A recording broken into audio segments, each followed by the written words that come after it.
আমরা সাধারণত computer shutdown করি প্রথমে স্টার্টে গিয়ে, তারপরে পাওয়ার এবং তারপরে শাটডাউন। অর্থাৎ কম্পিউটার শাটডাউন করতে গেলে আমাদের সাধারণত 3 বার ক্লিক করতে হয়। কিন্তু আমার এই কম্পিউটারে এমন একটা বাটন রয়েছে, আপনারা দেখতে পাচ্ছেন এই যে রেড বাটনটা, এই বাটনে যদি আমি একবার ক্লিক করি, এই এক ক্লিকেই আমার কম্পিউটার শাটডাউন হয়ে যাবে। তো এই বাটনটা আমি কোথা থেকে আনলাম, কিভাবে আমি সেট করলাম, সেটাই আজকের এই ভিডিওতে দেখাবো। তো চলুন শুরু করা যাক। তো প্রথমে আমাদের ডেস্কটপে ফাঁকা জায়গায় রাইট ক্লিক করতে হবে, তারপর নিউ এবং তারপর শর্টকাটে যেতে হবে। তো শর্টকাটে ক্লিক করার পর আমাদের সামনে ঠিক এইরকম একটা কিন্তু উইন্ডো বা ইন্টারফেস খুলে যাবে এবং এইখানে কিন্তু খুব ভালো করে বুঝতে হবে, এই যে এখানে যে বক্সটা দেখতে পাচ্ছেন আপনারা, এখানে লেখা রয়েছে type the location of the item. তো আমি এই বক্সে যা যা লিখব আপনাদের কিন্তু একদম সেম টু সেম তাই লিখতে হবে, একটুও কিন্তু ভুল হলে চলবে না। তো আমি স্ক্রিনে এটা লিখে দিচ্ছি এবং আপনারাও দেখতে পাচ্ছেন।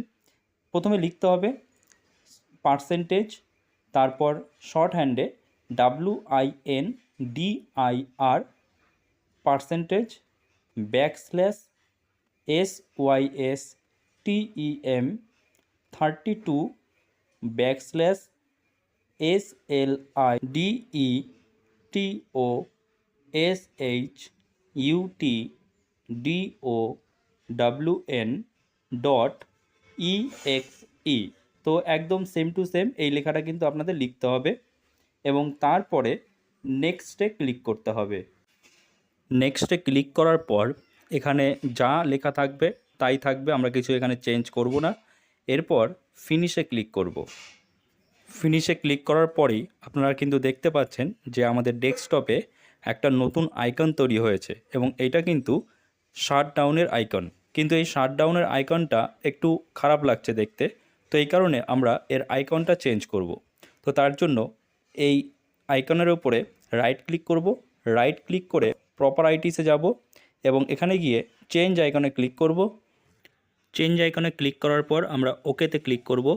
তারপর এখান থেকে আমাদের পছন্দ মতো একটা আইকন চুজ করে নেব। তো আমি রেড কালার আইকনটা নিয়ে নিচ্ছি। তো এটা সিলেক্ট করার পর তারপর আমাদের ওকেতে ক্লিক করতে হবে, এরপর অ্যাপ্লাই, তারপর আবার ওকেতে ক্লিক করতে হবে। দেখুন আমাদের আইকন কিন্তু তৈরি হয়ে গেছে, শাটডাউন আইকন। তো এবার আমরা এটা কি করব, এবার আমরা এটাকে টাস্ক বারে নিয়ে আসব ড্র্যাগ করে। তো টাস্ক বারে নিয়ে চলে আসলাম এবং এটা আবার প্রথমে নিয়ে যাব টেনে। তো প্রথমে নিয়ে চলে আসলাম। তো এই হয়ে গেল আমাদের শাটডাউন আইকন। আর ডেস্কটপ থেকে আমরা এবার এই আইকনটা ডিলিট করে দেব, কারণ এখানে আমাদের এই আইকন রাখার কোনো প্রয়োজন নেই। তো এবার আমরা দেখব যে এখানে ক্লিক করলে এক ক্লিকেই কি আমাদের কম্পিউটার শাটডাউন হচ্ছে। তো দেখুন আপনারা দেখতেই পাচ্ছেন, আমরা একটা ক্লিক করলাম আর তার সাথে সাথেই চলে আসলো স্লাইড টু শাটডাউন ইওর পিসি। এবং এই যে স্লাইড টু শাটডাউন ইওর পিসি আপনারা লেখা দেখতে পাচ্ছেন, এটাকে স্লাইড করলেই কিন্তু আমাদের কম্পিউটার অফ হয়ে যাবে। সো এই ভিডিওটা এখানেই শেষ করছি। আই হোপ ভিডিওটা আপনার জন্য যথেষ্ট হেল্পফুল হয়েছে। তো অবশ্যই ভিডিওটাকে লাইক করে দেবেন। যদি চ্যানেলে নতুন হয়ে থাকেন এবং এরকমই নতুন নতুন ভিডিওর আপডেট পেতে চান, তাহলে অবশ্যই চ্যানেলটাকে সাবস্ক্রাইব করে আমাদের পাশে থাকবেন। দেখা হচ্ছে নেক্সট ভিডিওতে। জয় হিন্দ।